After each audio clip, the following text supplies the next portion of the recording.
नमस्कार, मैं हूं विनीता और आप देख रहे हैं प्रातः दर्पण न्यूज। दबंगों का दुस्साहस तो देखिए। पहले जमकर मारपीट की गई, जब विरोध किया तो घर में घुस गए। घर में घुसकर पुरुष न होने की जानकारी पर महिला को घसीटते हुए घर के अंदर ले गए और फिर उसके साथ दुराचार किया। और जब थाने में जाकर इस घटना की कार्यवाही कराने पर जान से मारने की धमकी थी। एक महिला के पैर में गोली मारकर उसका उदाहरण भी दे गए और पड़ोसी एकत्रित हुए तो दबंग भाग खड़े हुए। मौके पर पहुंची पुलिस ने आरोपियों के हथियार, जिससे गोली मारी गई और जिस गाड़ी से दबंग आए थे, वो गाड़ी बरामद की और थाने ले गए। इसके बाद जो हुआ वह आप सुनकर भी दंग रह जाएंगे। पुलिस ने इस मामले में आरोपी पक्ष के खिलाफ तो कोई उचित कार्यवाही नहीं की, बल्कि पीड़ितों को ही विभिन्न मुकदमों में नामजद कर दिया और राजीनामा करने का दबाव बनाने लगे। आप भी देखिए। मामला कोतवाली थाना हाथरस गेट थाने का है। क्षेत्र में कुछ दिन पहले पीड़ित के घर में कुछ दबंग लोगों ने विवाद के चलते हमला बोल दिया। घर में मौजूद महिलाओं के साथ मारपीट की गई। महिलाओं ने विरोध किया तो उनकी आवाज दबाने के लिए दबंगों ने ऐसी घिनौनी हरकत को अंजाम दे दिया, जिससे महिलाओं की रूह तक कांप गई। घर की एक बहू को दबंग घसीटते हुए कमरे में ले गए, उसके साथ सामूहिक दुराचार किया और फिर घर की महिलाओं को ही धमकी देकर फरार हो गए।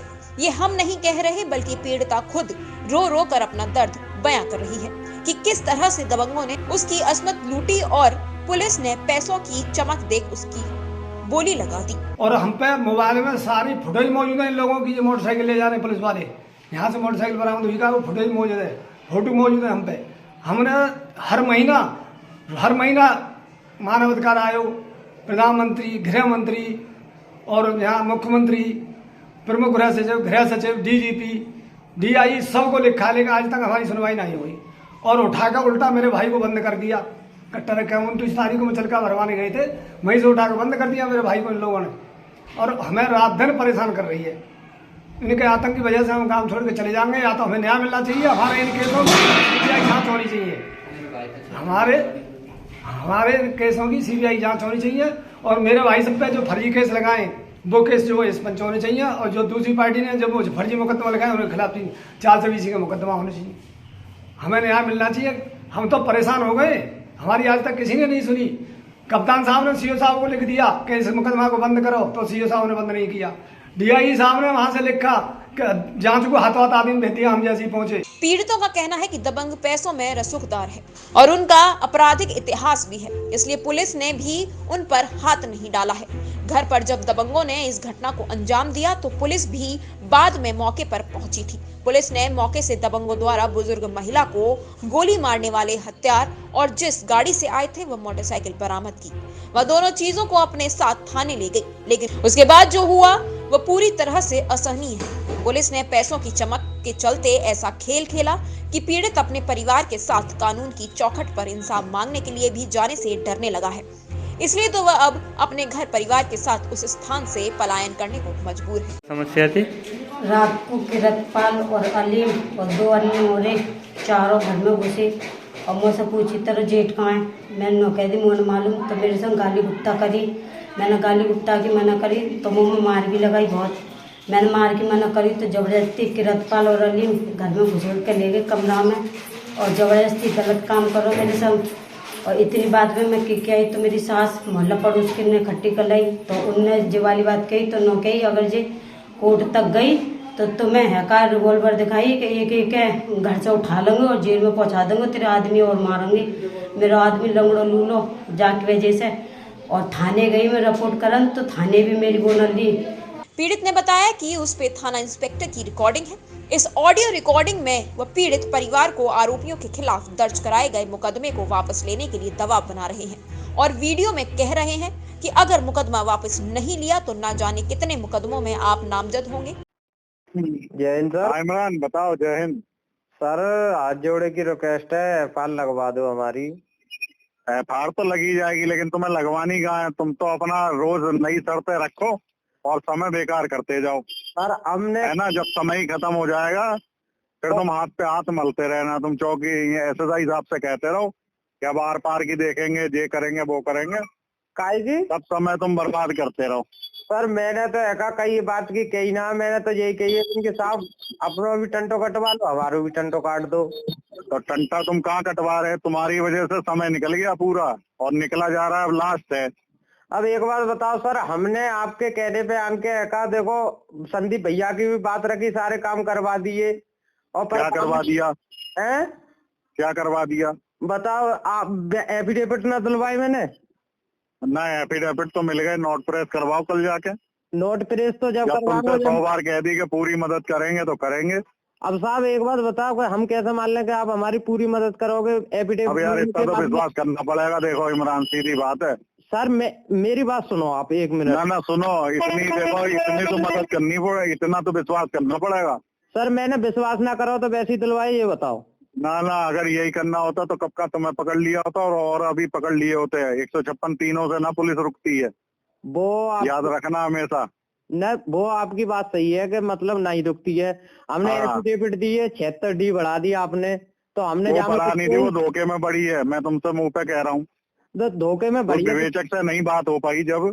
सर तो भाई बयान उसने लिए, जो बयान दिए उससे नहीं हमसे बात हुई, आगे पीछे हो गया मामला। आप करवा देंगे। और बताओ। मैं तो मेरी तो यही रिक्वेस्ट थी सर, मैं तो यही वजह से कह रहा हूँ। तो हम उसी पे करवा देंगे गधेराम, तुम उसी में बदलवा दूंगा, उसी में खत्म करवा दूंगा 376D। तो तुम वहां में खत्म कराओ, मैं नोट प्रेस ही करा दूंगा। और बताओ, तो पहले तुम करवाओ तो मैं विश्वास कैसे दिलाऊं कि हो जाएगा कि नहीं। अच्छा, तो मैं अपने दोनों बच्चों की कसम खा रहा हूँ, मेरे आगे 2 बच्चे। ना कसम से नहीं चलता काम इमरान, विश्वास ना हम पे करना पड़ेगा। जब कह दी जवान दे दी तो दे दी। तो मैं जब साहब के आगे बात हो गई, अपर साहब के आगे बात हो गई, तो फिर कोई ना पलटने वाला है। जब सब साहब के सामने बात हो गई, फिर कोई पलटने वाला नहीं है।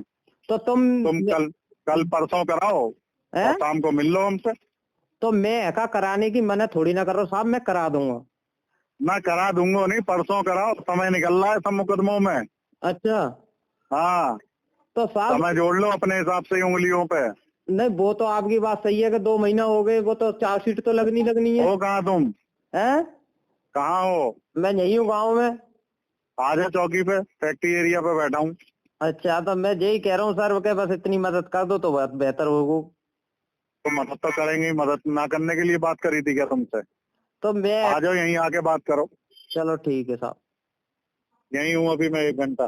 ठीक सर, बस यही है मेरी हाथ जोड़े की रिक्वेस्ट, और कुछ ना सर। ठीक है, आ जाओ। पुलिस की धमकी, दबंगों की दबंगई ने पीड़ित परिवार को पूरी तरह से तोड़कर रख दिया है। वह समझ नहीं पा रहा है कि जिन लोगों की रक्षा के लिए खाकी को तैनात किया गया है, वह खाकी पैसों की चमक के आगे, दबंगों के आगे नतमस्तक है और पीड़ितों को ही आरोपी बनाकर जेल भेज रही है। फैसला भी दोनों पार्टी में कंप्रोमाइज हो गया तो पुलिस फैसले नहीं मान रही है। क्या कहना है?